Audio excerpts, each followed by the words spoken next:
अजून तुला या कामासुराची प्रचिती यायची बाकीच आहे. कारण अरे हा सप्त विकलांचा राजा हे देवादिदेव महादेवांचे शब्द आहे आणि ते कधीच निष्फळ होणार नाही. म्हणून म्हणतो या अखंड सृष्टीचा ब्रह्मांड हे जिंकण्यासाठी तुम्हा देवतांना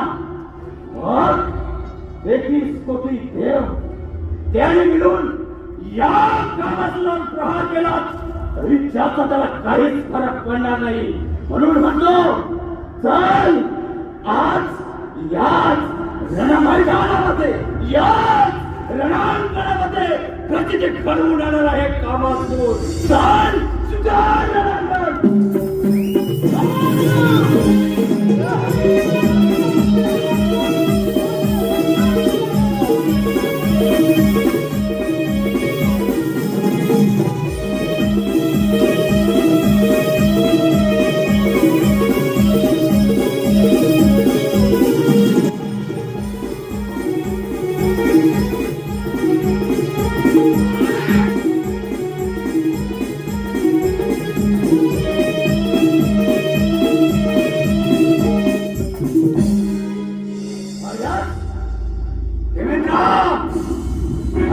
चमत्कार ह्या कामासुराचा रे नका उदासी फलकलेलं स्वप्न अखंड त्रिखंडाचा स्वामी व्हायचं.